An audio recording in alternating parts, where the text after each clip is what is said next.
Amigos, bienvenidos a la programación de Frente al Personaje, programación que se emite a través de nuestra plataforma de Global Opinion, a través de nuestro canal de YouTube y otras redes sociales. En esta oportunidad vamos a conversar de temas económicos, de temas que tienen que ver específicamente con estas últimas decisiones y con esta implementación del IVA del 12 al 15% que está plenamente en vigencia. ¿Cuál es el impacto? ¿Qué es lo que sucede dentro de la economía del país? ¿Afecta o no afecta a los bolsillos de las economías más populares, digamos, acá en nuestro medio? Para hablar de este tema hemos invitado al ingeniero Osvaldo Landázuri, importante analista económico y también empresario, con quien vamos a conversar sobre este tema. ¿Cómo está, ingeniero Landázuri? Gracias por estar acá en la programación de Frente al Personaje. Gracias, Osvaldo, por la invitación. Un saludo.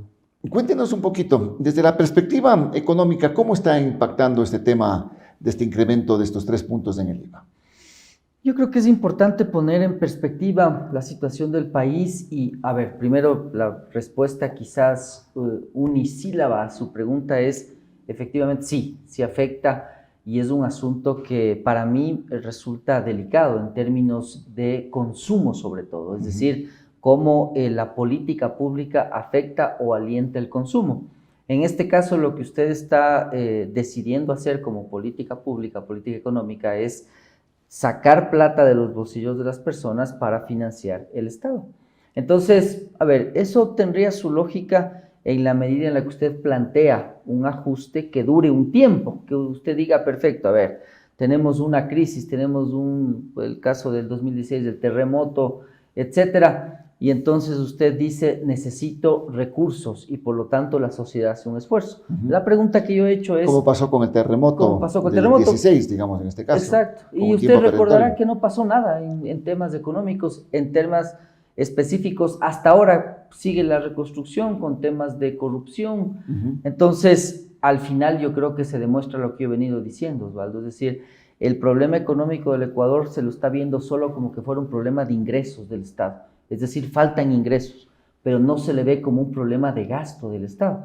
Entonces, si usted sigue en este círculo vicioso, lamentablemente no va a haber plata que le aguante. Y la población, ahora sí, entendiendo la pregunta que más le interesa a su audiencia, le va a sentir al ajuste, le va a sentir indudablemente porque todo va a terminar costando algo más. Pero en este momento, en estas primeras horas, digamos, la reacción de la ciudadanía ha sido como que asimiló, digamos, este tema de estos 3 puntos más en el IVA, ingeniero. No, hay que ver las mediciones ya más concretas una vez que vayan pasando los días, porque lo que yo he visto ahora... Entonces no es un tema de shock, digamos, en este caso. No podría calificarle ya una medida de shock, pero sí es una medida que forma parte de una política que cada vez la población le va sintiendo más de shock. Es decir, ¿por qué? Parte esto del tema de seguridad, acordémonos, Osvaldo. Es decir, si usted se fija por qué la población está medio como dormida, es porque le han vendido la idea, y eso sí es una teoría del shock claramente aplicada, de que estamos en guerra. Y al estar en guerra... la guerra interna. La guerra interna, pues todos tenemos que tener un impuesto de guerra. ¿Por qué el tema nos han vendido la idea de que estamos con esta guerra interna? Porque creo yo que eso sí se acoge muy bien a la teoría del shock que usted la mencionó, tal vez no de manera directa, pero con la misma palabra, la teoría de shock de Milton Friedman.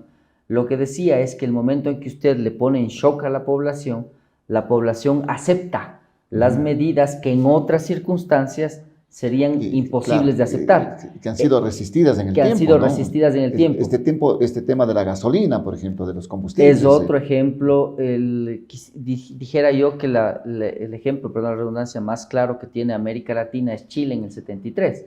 Es decir, en dictadura acepta todo. Y entonces aceptaron liberalización de precios, privatizaciones y todo lo demás en shock. Entonces, ¿qué es lo que están haciendo ahora? Le dicen, pues estamos en guerra y entonces acepte usted el sacrificio este. La pregunta que yo me hago es, bueno, ¿qué tan sostenible es esto cuando uno sigue viendo que la inseguridad es un vaivén en el cual claramente los grupos delictivos se acoplan a una realidad que va variando y usted ve que nada de fondo O sea, cambia, ¿no? es decir, que no hay control en este momento del Estado, dicen, en el sentido específicamente de esta guerra contra la delincuencia organizada. Creo que el control es muy limitado, Osvaldo. Es decir, usted controla las cárceles, pero no tiene control de las calles, o al menos de una manera importante y real. Si usted recién viajaba, yo a los años he viajado por el país, a la costa ecuatoriana, y uno se ve que todos están vacunados. Converse con la gente, todos están vacunados. En Manabí, todos. Ah, caramba. Se ve un asunto de inseguridad, se ve un asunto de iliquidez de las personas, de falta de empleo. Entonces, yo digo, me parece que el presidente debe entender que este es un círculo vicioso que le está poniendo en una situación bien delicada, es decir, cualquier cosita que varíe ahí puede ocasionar un descontento social que yo le veo que está latente en el Ecuador desde hace varios años, como lo advertí. Claro, que puede explotar, dice, en algún momento, Sí, en este claro. sentido. Acuérdese usted de Lazo y su burbuja, ¿no es cierto? Usted recordará que yo decía que me recuerda mucho al zar Nicolás, la situación que vivía Lazo. El zar Nicolás, para nuestra audiencia, Rusia, ¿no? es el zar que Zar de Rusia. vivió la revolución bolchevique en Rusia. Y claro, se ve claramente cómo él estaba completamente aislado en el castillo diciendo no me puede pasar nada. Más o menos eso es lo que vivió el país con Lazo. Yo creo que Noboa es distinto en varios sentidos, al menos escuchan más, son menos dogmáticos, pero indudablemente corre el mismo riesgo, el riesgo de pensar que esa aceptación, que por ahora es relativamente importante, le va a permitir tomar acciones que son difíciles de asimilar sin tener resultados claros a la vista. Es decir, si usted comienza a cobrar el IVA y de aquí a 2 meses siguen las balaceras, siguen las vacunas, siguen los problemas, la gente va a ir acumulando un descontento cada vez más difícil de controlar, es mi punto de vista. Ahora, pero en la parte económica, lógicamente que la gente como que entiende que se necesita hacer un aporte importante porque hay que meterle los recursos que necesitan las fuerzas del orden, pues la Policía Nacional, las Fuerzas Armadas, que requieren de estos recursos. Y por eso como que aceptamos y decimos, bueno, son 3 puntos y sigamos adelante, pero como usted dice, siempre y cuando existan resultados, ¿no? Si no hay resultados, pues mucho me temo yo que la gente se va a cansar rápidamente de lo que es una situación para mí caótica en el Ecuador, ¿no? Es decir, no se ve el Estado, no se ve el Estado en, por ejemplo, hacer inversión de algún estilo, incluso que eso signifique alianzas público-privadas en ciertas carreteras. Se ven los rótulos en el país que dice Ministerio de Obras Públicas, ¿hasta cuándo esperamos por el puente tal que se repare o tal otro? Entonces, yo digo sí, efectivamente la gente está aceptando esto como una medida para poder enfrentar a los delincuentes, pero insisto, no creo que tengamos un plan estructurado ni económico ni de seguridad. De pronto, un margen de tiempo, quizás, ¿usted le ve que sí, la ciudadanía puede decir hasta aquí, bueno, ¿y qué pasó? Sí, o sea, hay que darle un espacio de tiempo. Creo que se está acabando rápido ese espacio que suele ser la luna de miel, que son los 90 días, ya me parece, no sé si se acabaron. Pero lo cierto es que al final la gente le va a pedir rendición de cuentas. Y si usted insiste en decir que ha generado empleo cuando eso es falso, si insiste en decir que ahora está más seguro cuando es falso, y si insiste en decir que la liquidez y la inversión está mejorando cuando es falso, pues le va a pasar lo mismo que le pasó a Lazo en su momento, ¿no? Es decir, todo explota. Pero ¿de dónde podemos especificar que es falso, que no, el país no está creciendo? 60.000 empleos, anuncia el presidente, pues 60.000 empleos jóvenes, digamos, en este caso, ingeniero. A ver, pues las cifras son claras para mí. Cuando usted habla primero hablaba de 50.000 empleos, luego 60.000.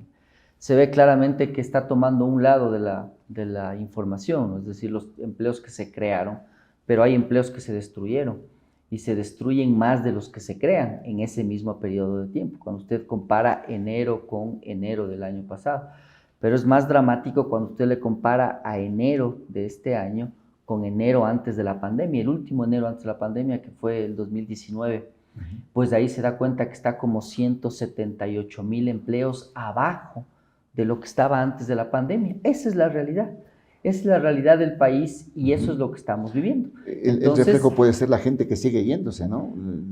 Pues a la gente que sigue yéndose, probablemente lo que hace es bajar ese dato que usted ha visto, que también varía extrañamente en el Ecuador, que se llama la población económicamente activa, que es la PEA, que es la gente que está en edad, en capacidad y que quiere trabajar. No sé si usted se acordará que hace algunos meses conversábamos de por qué ha bajado la población económicamente activa en el Ecuador. Pues en algunos casos baja porque usted tiene una migración muy agresiva.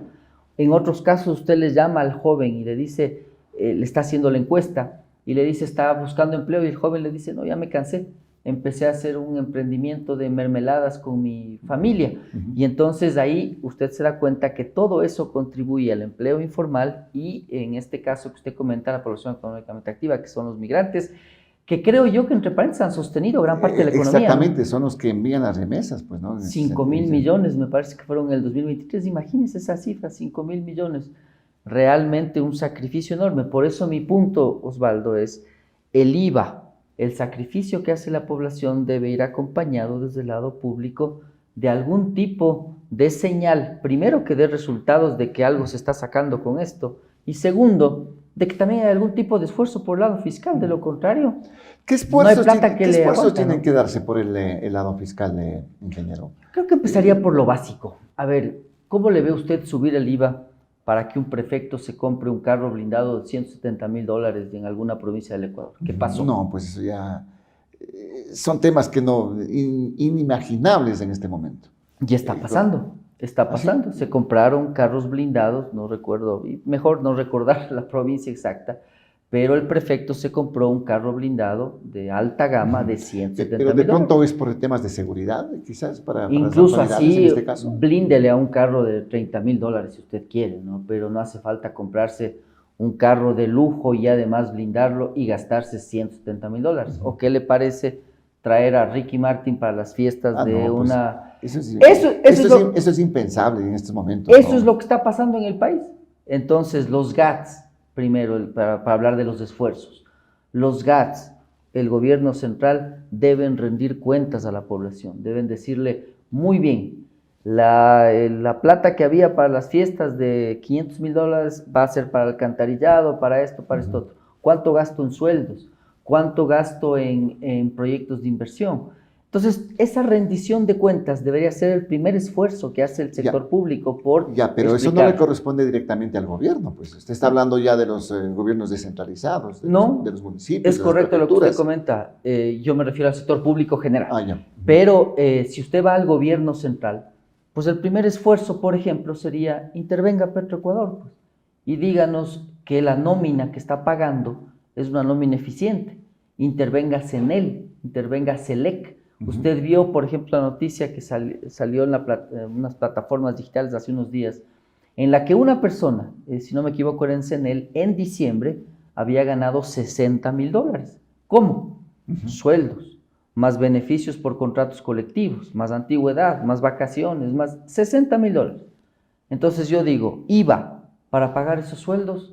Tampoco, pues Osvaldo. Entonces, por ahí deberían partir los esfuerzos del sector público, entendiendo que además muchos de los procesos que tenemos ahora son procesos arcaicos, es decir, usted va a hacer una fila interminable en el Instituto de Seguridad Social, va a otra fila interminable en el pasaporte, en la cédula, cuando esos deberían ser procesos en línea.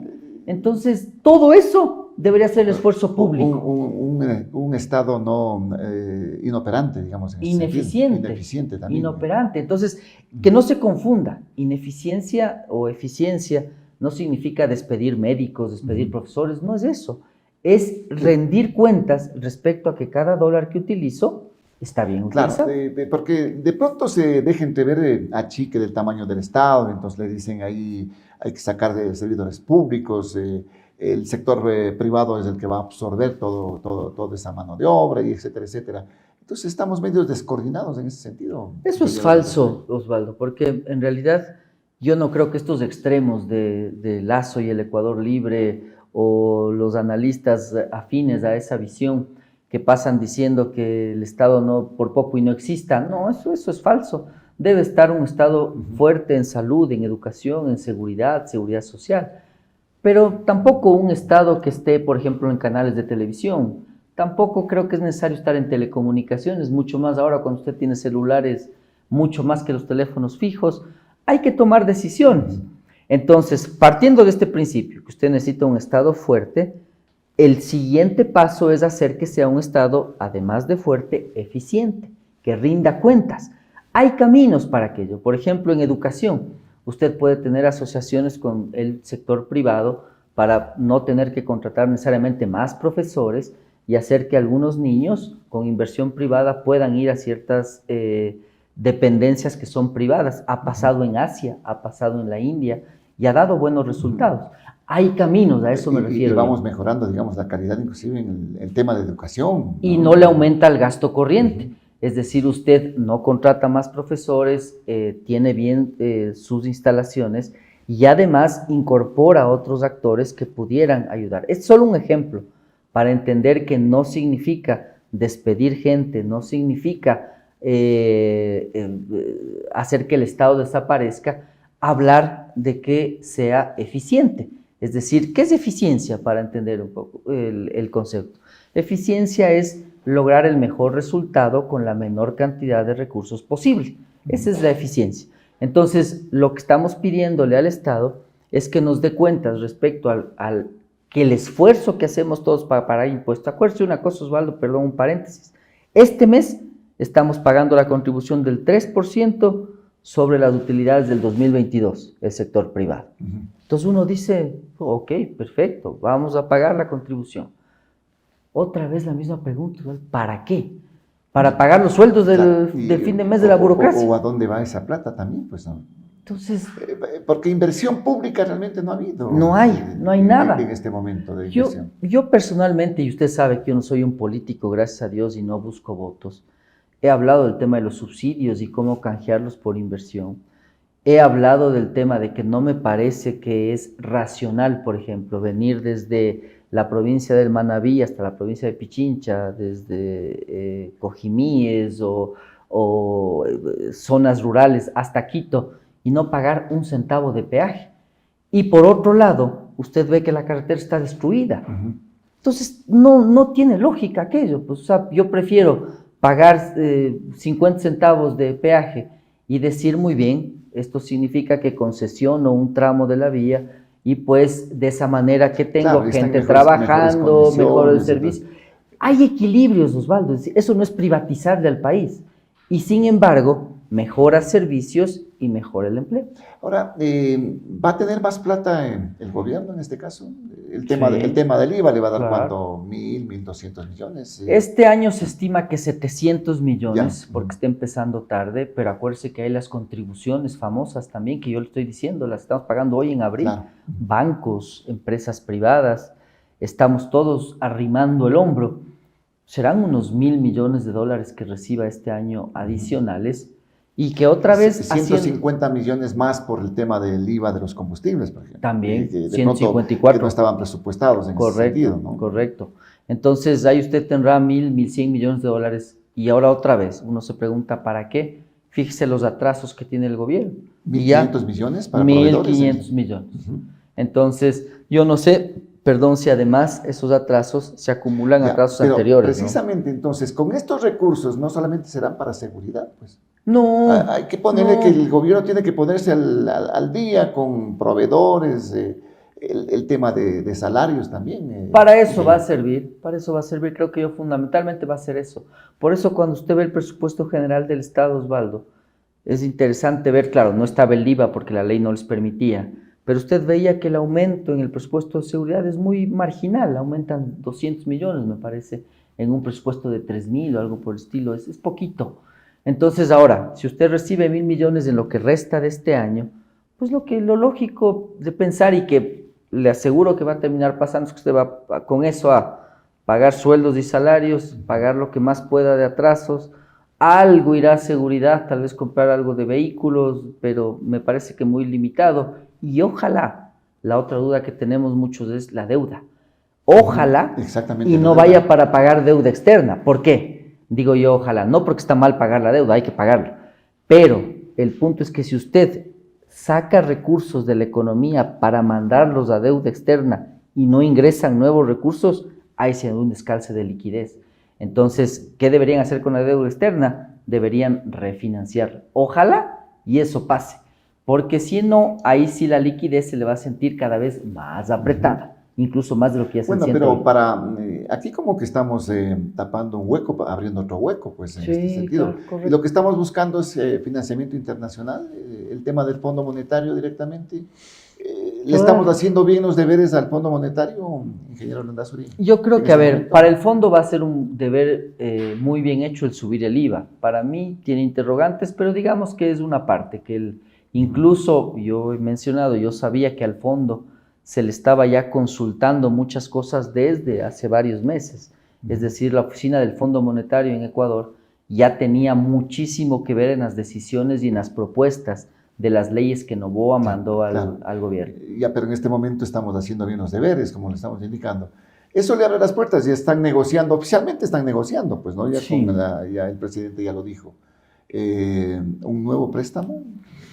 Sí, a ver, yo creo que los deberes están haciéndose de manera incompleta, insisto, porque el Fondo Monetario le va a decir, muy bien, vas a levantar 1.700 millones en un año normal, en este año como 1.100, digo yo.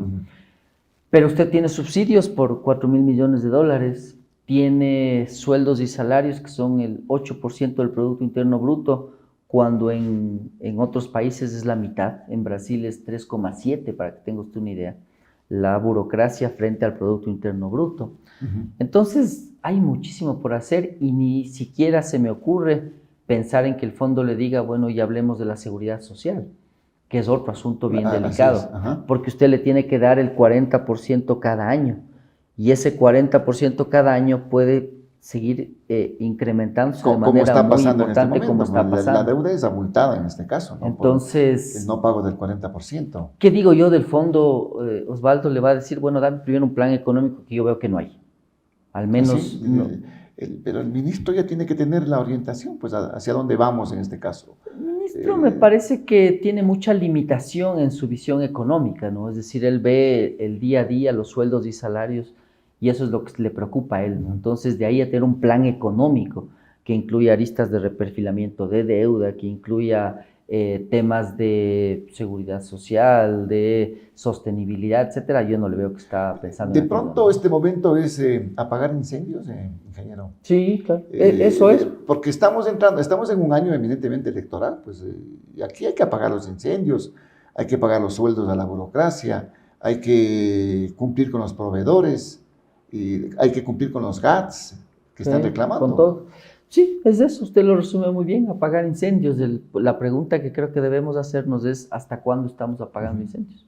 Esa es, yo creo que la Esperamos de interrogante. pronto que venga una transición, el nuevo gobierno, que puede ser el mismo presidente Noboa que busca una Creo que reelección. sí, o sea, creo que el rato en que él se reeligiera le tocará tomar decisiones mucho más difíciles. Una de ellas, partiendo de entrada, es los subsidios. Pero hay otras mucho más o igual de delicadas como la seguridad social o como el gasto corriente, que van a ser decisiones de transición. El problema es que usted se fija, el país ha estado transicionando como 10 años. Desde Moreno estamos en esto. Es decir, el ajuste, el ajuste, el ajuste. Luego viene el Lazo, el ajuste. Y es interminable el ajuste. Y la pregunta es, ¿por qué es interminable? Ya, Porque usted tiene un actor que no se ajusta, que es el Estado. dentro de estos ajustes, y usted hablaba de los subsidios, que hay subsidios que son buenos, pero Claro. otros que distorsionan la economía. Así es. ¿Usted le ve que se va a subir el precio de los combustibles? De las gasolinas especialmente. Bueno, el primer paso Al que ha margen de dado, lo que pasó en este momento, ¿no? sí, Con el IVA. el paso que ha dado da un mensaje, ¿no? Parecería que el gobierno sí está pensando en trabajar en la gasolina, tal vez no en el diésel, no en el gas, pero yo pensaría que sí en la gasolina. Estará esperando la consulta popular para tomar decisiones un poco más, todavía más impopulares, y seguirá en este asunto, el asunto de la guerra interna, perdón la redundancia, como un gatillador del esfuerzo social que debemos hacer todos. Ahora usted mencionó muy bien, hay subsidios buenos, por ejemplo está el bono de desarrollo humano, se ha mantenido y Maguad tiene razón en eso, ¿no? Yo que tiene que tener le doy la razón, ha sostenido 20 años, ¿no? Tiene que tener sus ajustes también, sí, ¿no? Porque parece que el padrón que manejan a veces no exacto, es no está actualizado, justo, exactamente, ¿no? Hay gente cobrando ese bono que no debería cobrar, pero bueno, en términos generales y es un buen que subsidio. deberían cobrar que no están cobrando. Así es. Pero si usted se pone a ver el subsidio al diésel o a la gasolina, ¿a quién está subsidiando? Le está subsidiando al que trae un carro de Europa, bueno, que es a diésel. El diésel, transporte público. Tal vez podría ser, sectores productivos. pero ahí debería darles la plata directamente a ellos. O sea, decirle al transportista, muy bien, cada mes usted va a tener la compensación. Yo no digo en el precio. El precio es bien difícil subsidiar, estimado Osvaldo, porque ahí usted establece mercados negros. Sale el bucero y se vuelve gasolinera. A ver, te vendo yo este galón de diésel en tanto. Entonces, prefiero que la persona, el transportista público, reciba la plata de manera directa o la persona que requiere. Pero hoy tiene usted la pesca ecuatoriana subsidiada, por ejemplo. Y eso por los camaroneros. Las camaroneras y todo eso. O sea, ¿qué sentido tiene? Y dicen, si nos quitan no somos competitivos. El sector industrial también tiene. Una parte del sector industrial tiene, dice subsidiado. ¿No? Eso no hace sentido. O sea, ¿qué sentido tiene? Y hay, insisto, los pescadores van y promueven los acuerdos comerciales, lo mismo los camaroneros, y eso sí, tópeles los subsidios. Dicen, no, es que no somos competitivos, qué absurdo. Entonces ahí tiene razón el sector indígena. El sector indígena dice, primero, quíteles a ellos, y tiene toda la razón. Segundo, debería cobrar mucho mejor los impuestos. El mismo presidente debería pagar los 80 millones que le debe al SRI en sus empresas. Entonces, todo eso debe ser parte de una política equitativa de desarrollo económico, Osvaldo, en donde usted asegure que los que tienen que pagar impuestos, paguen todos. Usted ve que cuando entraban los asesores de Lazo, y yo veo que en la costa esto es mucho más frecuente que en la sierra, nadie paga un centavo de impuestos. Era tan absurda la situación que el ex ministro de Finanzas, Arosemena, pagaba más impuesto a salida de divisas, porque según él tenía un hijo estudiando en Boston, que impuesto a la renta. Es decir, cómo yo genero la plata para sacarle a Estados Unidos si no generé renta, pues. Es una barbaridad. Y eso pasaba.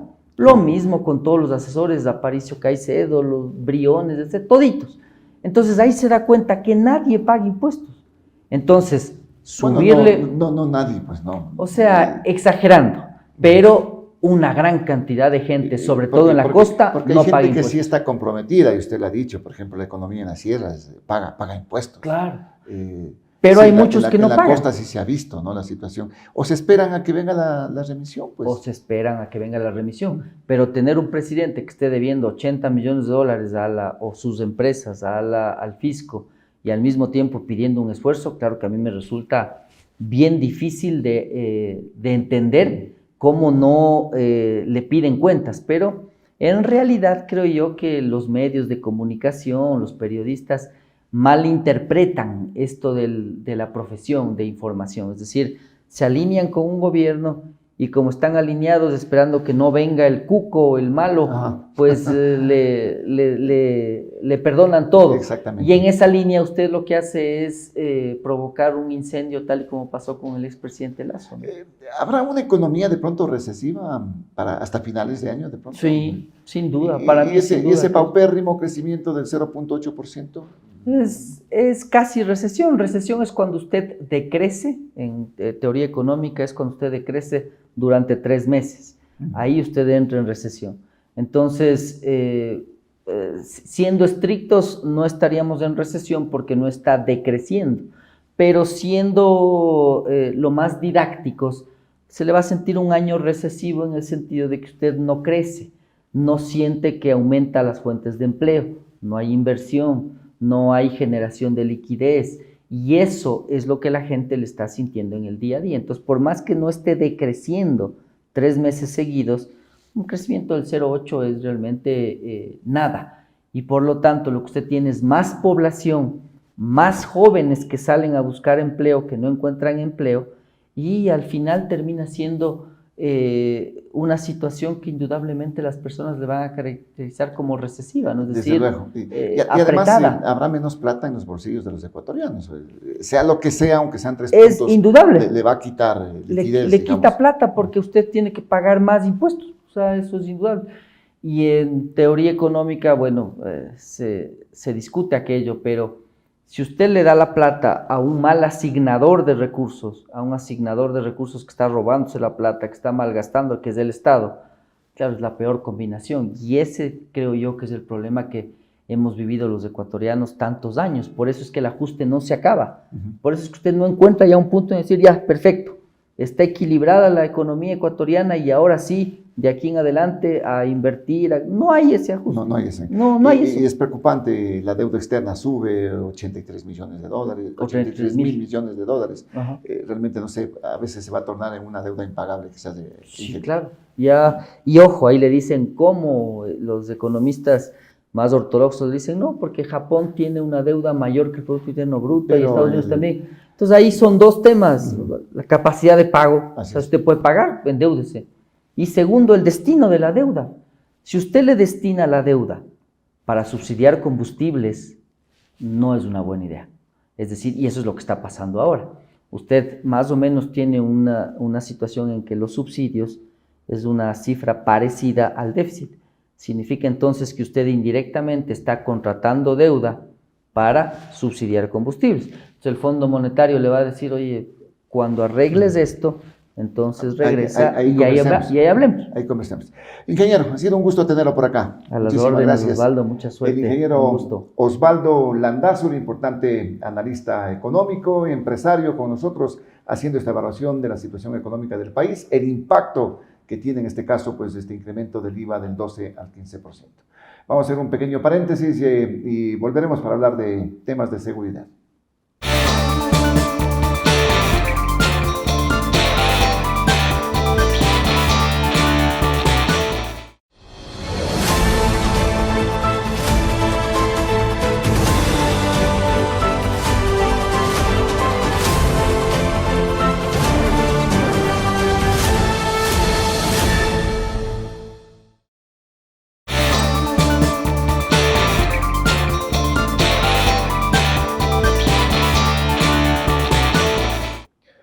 Estamos nuevamente con la programación de Frente al Personaje. No se olviden, nos ubican a través de las plataformas de Global Opinión. Estamos en Facebook, en YouTube, en Twitter, en Instagram. Dennos sus me gusta, sus likes, que eso nos ayuda muchísimo también para seguir en esta amplia cobertura de lo que significa los medios de comunicación y lógicamente topando temas que son de interés de todos ustedes. Para hablar de un tema importante que tiene que ver con la coyuntura, específicamente con la seguridad, hemos invitado en esta oportunidad a la doctora María Fernanda Novoa. Ella es experta en temas de seguridad a nivel internacional, así que quisiéramos conocer tu punto de vista, María Fernanda. Gracias por estar acá presente en la programación. ¿Qué es lo que se está configurando en el ámbito de la seguridad? Tomando en cuenta que en estos últimos días hay un repunte en el ámbito de asesinatos, más de 137 asesinatos en este último feriado de carnaval, cuando habíamos vivido una etapa quizás de una seguridad, de una paz un tanto ligera. ¿Qué es lo que está sucediendo? Bueno, yo diría que la lectura hay que hacerla de manera primero mesurada y una lectura que no sea alarmista. Tuve la oportunidad de escucharle al señor secretario de la Comunicación de la Presidencia hoy por la mañana, que él decía la explicación de estos repuntes de que es producto, asimismo, una reacción a la imposición de la fuerza por parte de las Fuerzas Armadas. Yo creo que esto no es tan cierto. A mí me parecería más bien que los grupos criminales en forma general están teniendo tiempo de reorganizarse estratégicamente para poder ver cómo pueden ellos retomar el control, es decir, ese control que entre comillas ya habían logrado dentro de las cárceles, para dirigir operaciones tácticas hacia afuera de las cárceles, cooptar poblaciones, tener zonas, digamos que hemos hablado nosotros permanentemente de zonas de soberanía criminal y de gobernanza criminal. Pero yo diría que ahora, en mi criterio personal y de analista y asesora de estos temas, e investigadora permanente, es que para mí se está reorganizando una nueva forma y nuevas formas de imperar de manera operativa y táctica. El ejemplo más claro de esto es no solamente que han mutado el tipo de acciones criminales, como por ejemplo el incremento de lo que es secuestros, de lo que son vacunas y extorsiones, pero además de esta mutación es el desplazamiento cíclico en el territorio, que ya no está ceñido a la zona 8, aunque sigue siendo el puntal de detonación. Es el epicentro, digamos, la zona 8. Pero estamos bajando ya a la zona donde está tomándose la minería ilegal, que es Zamora Chinchipe y Morona Santiago, y también tenemos ya, por ejemplo, una que para mí no deja de ser coincidencia, el tema de la frontera norte con estos ataques, digamos, estas emboscadas que se producen en el lado de Putumayo, en el lado de Sucumbíos y todo este lado de la frontera. Yo diría además que un factor muy importante es que no hay cómo desconectar, por favor, los actores criminales, que yo he explicado que son de diferentes niveles, los mafiosos, los grandes, que son brazos operativos de la criminalidad transnacional. Tenemos los segundos niveles, que son los actores que proveen servicios a estos primeros. Tenemos actores vinculados o penetrados ya en el Estado, que produce lo que se llama la criminalidad de cuello celeste o de cuello azul y de cuello blanco, y tenemos las mafias y tenemos las pandillas, es decir, no hay cómo tampoco hacer estos análisis homogéneos, claro, que se trata de meter todo en el mismo saco. O sea, tú le ves que es una estructura ya prácticamente en el tema del crimen organizado. Yo diría que aquí en el país ya se ha configurado lo que se llama una división político-criminal, lo que se dice una división de trabajo político-criminal. Esto da cuenta entonces de que si uno mira la tendencia y mira los hechos portadores de futuro, que son dos herramientas básicas de la prospectiva, uno puede ver que estas bandas criminales, las más grandes, las 22 que fueron incluidas como terroristas dentro del decreto 111, ya no operan con las mismas lógicas de oponerse entre ellos, sino que al parecer están generando alianzas una vez que el gobierno tomó la decisión de hacer una movilización de todas las Fuerzas Armadas y como con acciones combinadas con la policía, las Fuerzas Armadas al mando, una vez que se decreta conflicto armado interno, ojo que no es guerra, es conflicto armado interno, un conflicto de carácter asimétrico. Bueno, pero lo estamos entendiendo como una guerra interna, sí, ¿no? Y esto es un concepto que nos hace desvariar o desfigurar, porque una guerra interna se supone que deberíamos tener un enemigo totalmente identificable, totalmente medido en sus capacidades de respuesta y haberlo conocido en sus vulnerabilidades. Estos grupos criminales ni siquiera se dejan ver. Muchos de ellos están invisibilizados y las dos estrategias más grandes que tienen en forma general, la una es la capacidad de sincronización, es decir, operar de manera sincronizada en diferentes momentos y en diferentes puntos de todo el país, ¿no es cierto?, con diferentes actos, pero en diferentes momentos, en diferentes acciones territoriales. Y la otra es la capacidad de no previsión, es decir, ellos no te adelantan lo que va a pasar, sino que es lo que llamaríamos el efecto sorpresa. Son todas las acciones operativas imprevisibles, que es lo que ha pasado en el fin de semana, que todo el mundo ya pensaba que estamos viviendo una certeza o una paz aparente por la intervención de las Fuerzas Armadas, y sácate, tenemos 137. Pero en este caso no es una reacción, como tú mismo decías, ante la intervención de Fuerzas Armadas, Policía Nacional, con una serie de operativos de intervención en las cárceles.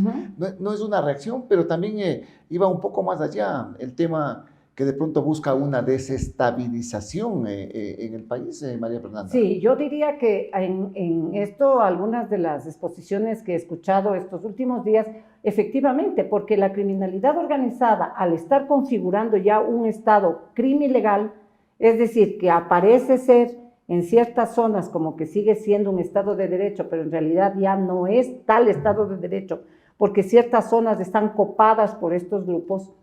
Nosotros diríamos que hay los operadores políticos, estamos viendo ahorita caso Metástasis y Purga, todo lo que está ocurriendo con alfiles y actores dentro de la Asamblea, que son actores del contexto político. Entonces, ¿a dónde? Pero podemos generalizar en este caso. No podríamos generalizar. En la cuestión política fundamentalmente. Pero ya nos dice, en este caso, Osvaldo, ya hay como nosotros llamamos, son signos, ¿no es cierto? Estas son las señales que nos dan las variables para entender la tendencia de lo que puede comenzar a ocurrir.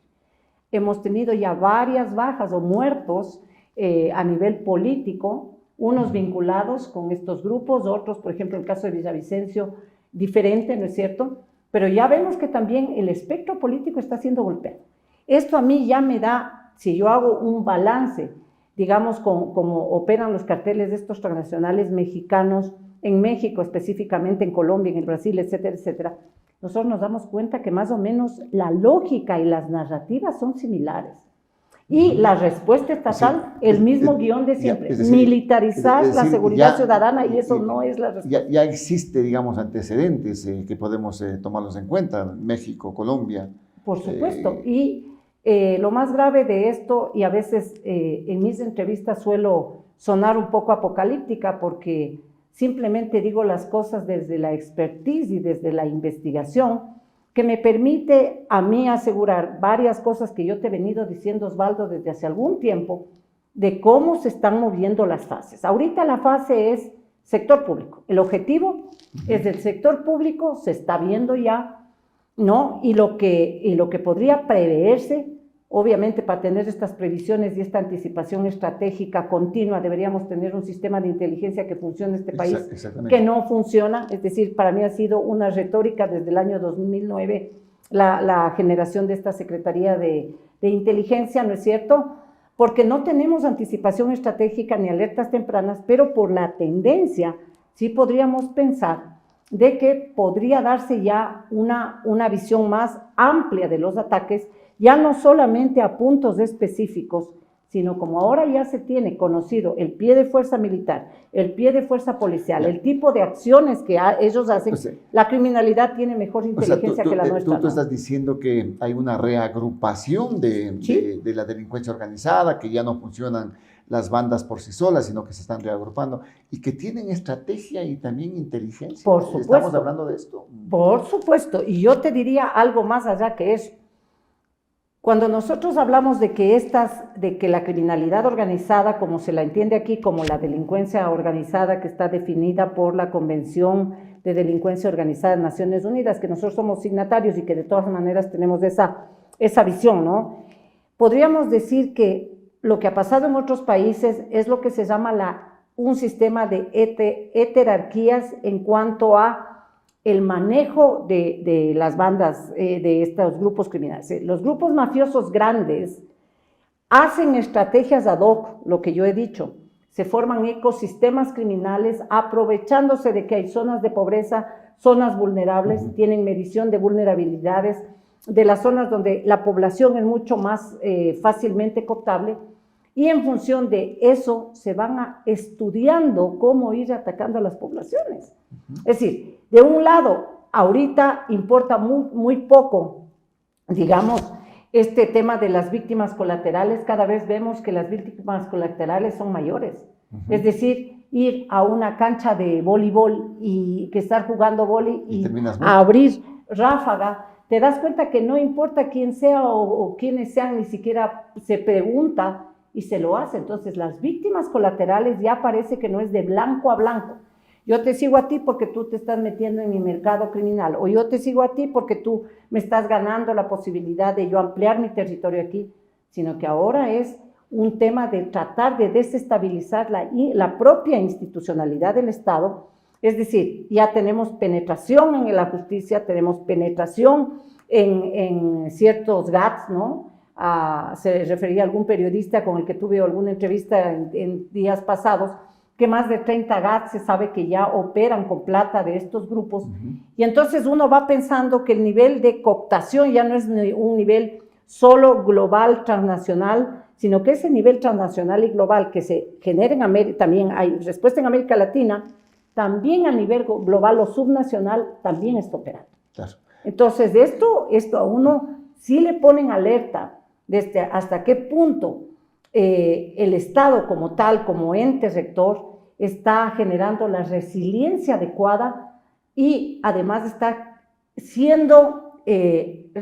recibiendo información estratégica de alto valor que considero que la inteligencia militar y policial le proveen. Ahora, pero no es suficiente. Tú decías una cuestión importante. ¿Qué genera la inteligencia en este caso? Pero tiene que tener recursos, pues tiene que tener equipamiento. ¿Cuenta con todo ello las fuerzas del orden? Por supuesto. O sea, yo diría que las capacidades aquí hay una paradoja. Primero, las Fuerzas Armadas como tales no deberían estar interviniendo en seguridad interna. A mí me parece que ya haber llegado a este punto es porque la anticipación estratégica de este país nunca se dio. Estamos viéndonos al ombligo y sin tener la capacidad de una respuesta anticipativa porque no hemos tenido una inteligencia que nos ayude a la toma de decisiones. Por eso es que se toman estas decisiones pero esto viene coyunturales. Desde larga data, ¿no? Claro, de larga data. Se toman estas decisiones de manera coyuntural, pero no sabemos, una vez que tomo ya las decisiones, hacia dónde camina esto. Entonces, refiriéndolo a lo que me decías tú, en realidad el tema es preocupante por el nivel de avance y la rapidez de los ciclos de transmutación de las acciones operativas y tácticas. Claro, pero ¿está reaccionando el Estado como tal? ¿O sí, no? Pero con Fuerzas Armadas y Policía. Pero el Estado no solamente es Fuerzas Armadas y Policía.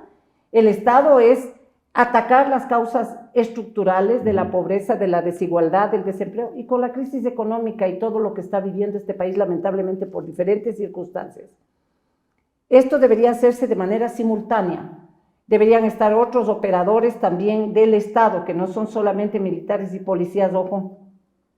Se militariza porque es la última salida que tenemos, pero no es el recetario acostumbrado en América Latina de militarizar la seguridad ciudadana, pero como una medida de disuasión y contención de manera coyuntural, pero no de largo plazo. Pero de pronto estamos buscando un modelo como el de El Salvador. Pues tú has visto cómo el presidente de El Salvador, Bukele, ha controlado este tema de las mafias, de las pandillas. Sí, pero ahí tenemos una diferencia muy grande. Primero, que él está trabajando contra mafias y pandillas.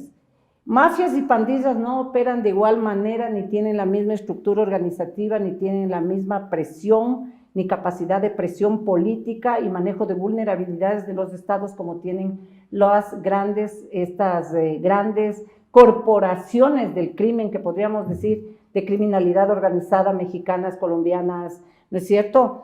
Entonces, albanesas. Por supuesto, la albanesa, ahora se sabe también de la rusa, de la china, de la italiana. Ajá, sí, es decir, que aquí tenemos un cóctel de actores criminales, pero también un cóctel de mercados criminales.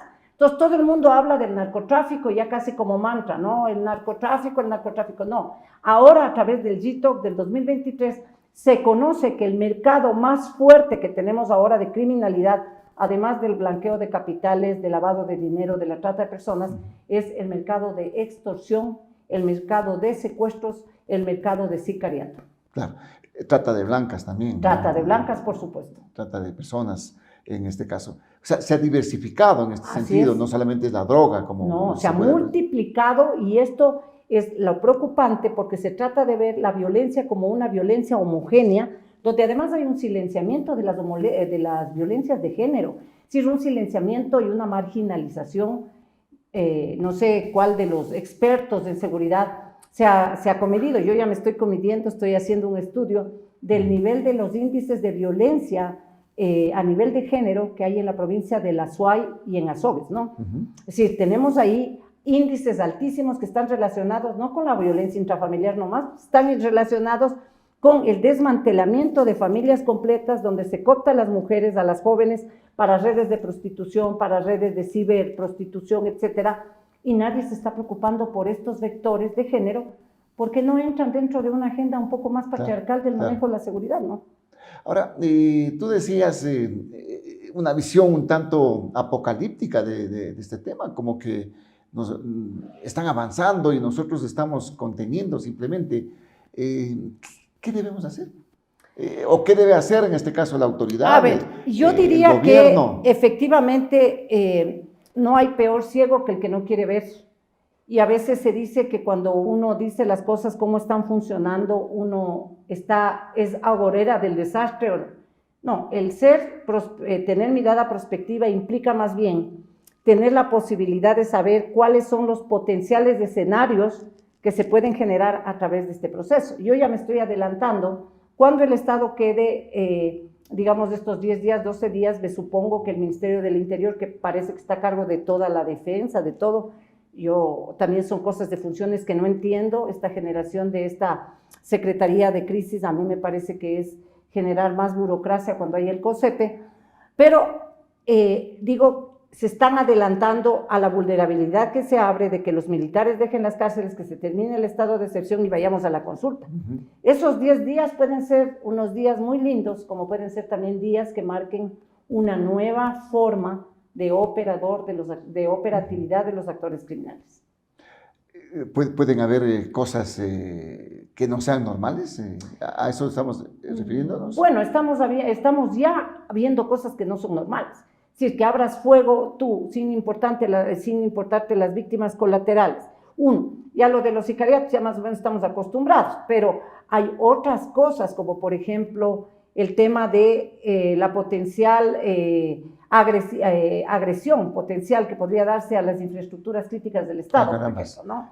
Sobre eso nadie piensa. Eso escala ya a otro nivel, pues, claro. ¿no? O sea, estaríamos pensando de que no va a pasar nada, ¿no? Pero hasta que se baje en la primera antena o aunque te paren el oleoducto, hasta ahí, entonces ahí sí corres a resolver el problema.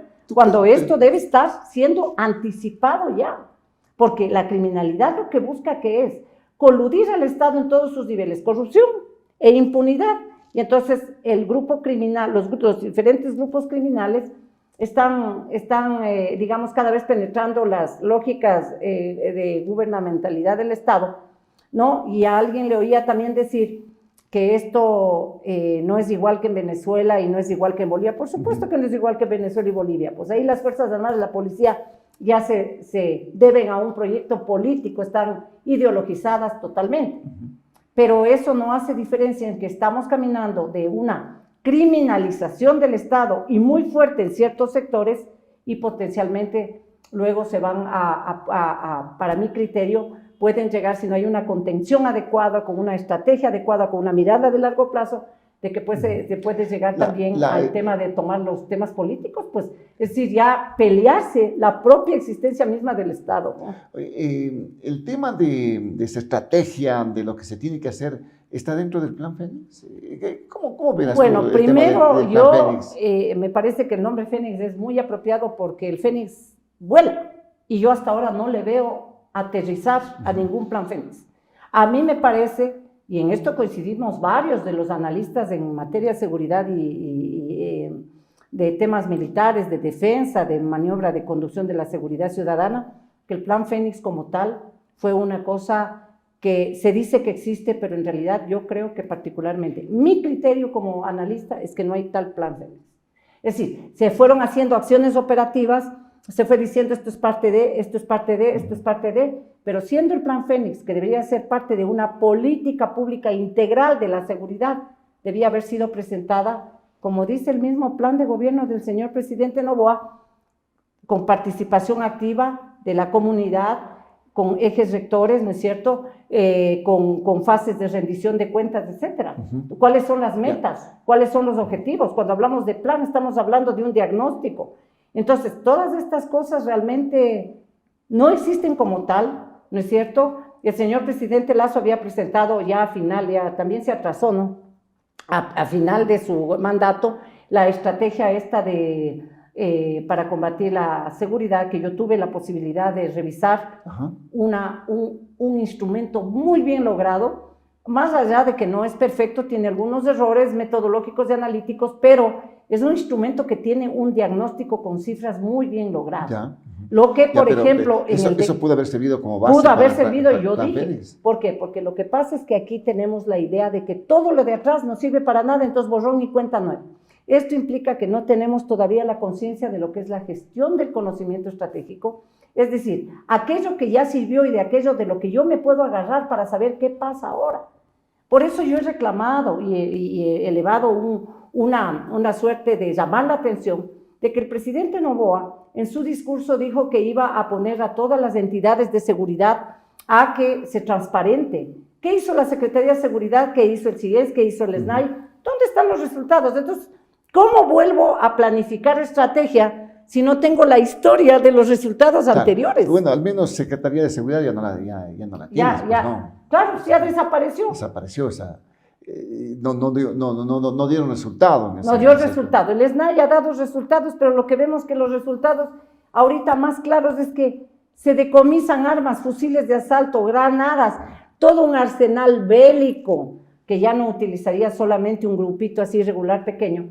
Se está utilizando este arsenal y lo que habría que preguntarse es cómo llegó esto a la cárcel. Pues no hay que preguntarse por qué hay tantos, sino qué pasó en las rutas del mercado negro de armas para que llegue a estos estados. Claro, pero también cómo ingresan esas armas al país. Así es, por eso te digo, son las rutas del mercado negro de armas que se supone que entran por el Perú. Yo conozco información reservada. Obviamente que entran por el Perú, hay varias zonas y varias rutas.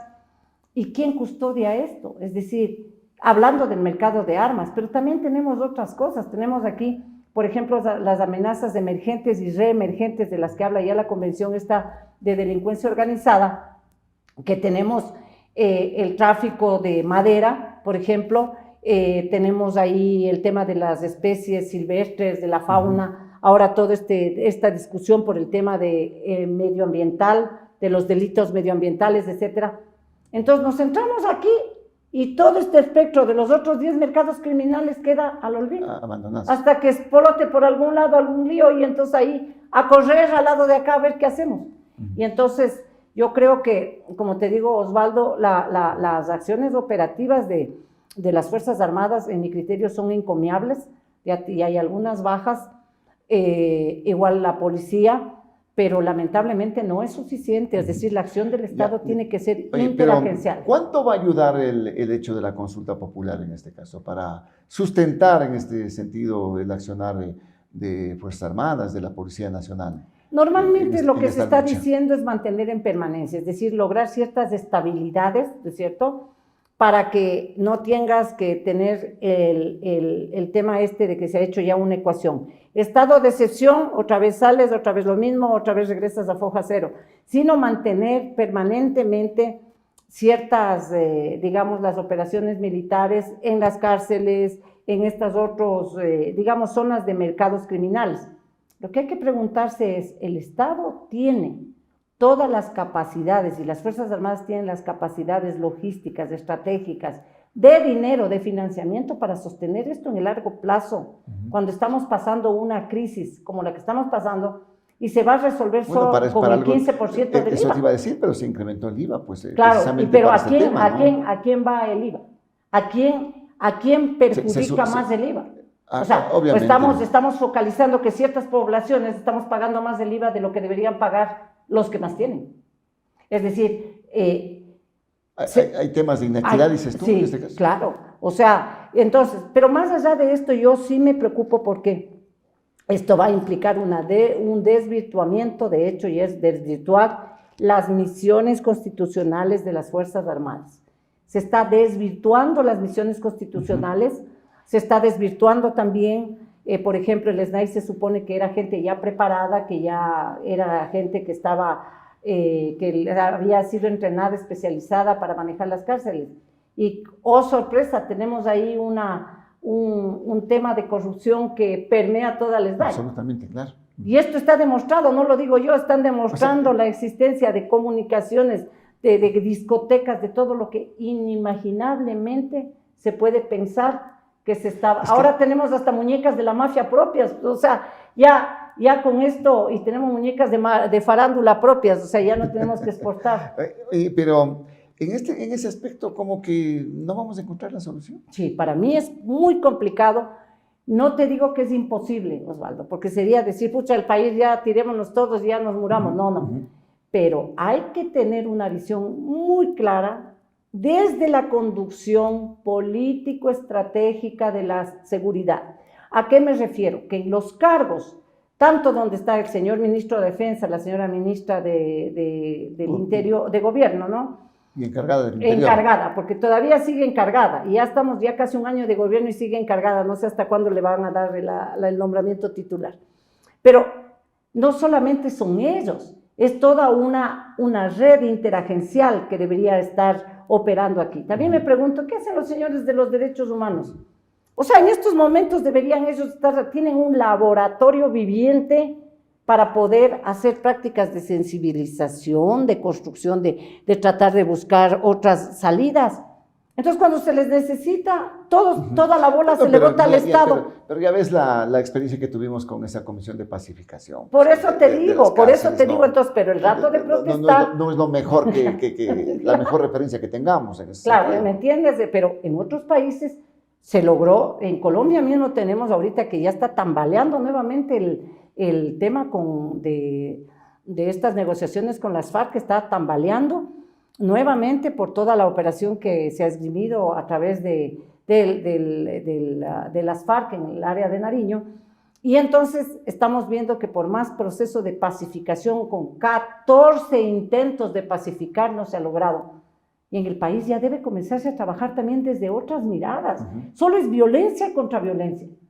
Culturas de paz, educación, sensibilización, trabajar sobre ¿cómo se llama? El construir la conciencia ciudadana de que todos somos país.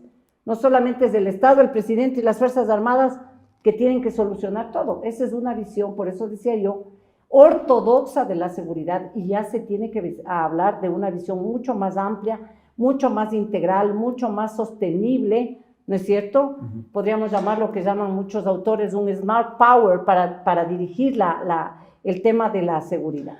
Oye, es tan amplio este tema que no hemos hablado tampoco del tema de la justicia que está penetrada, que es otro eslabón importantísimo. Tenaz, tema, pues ¿no? claro.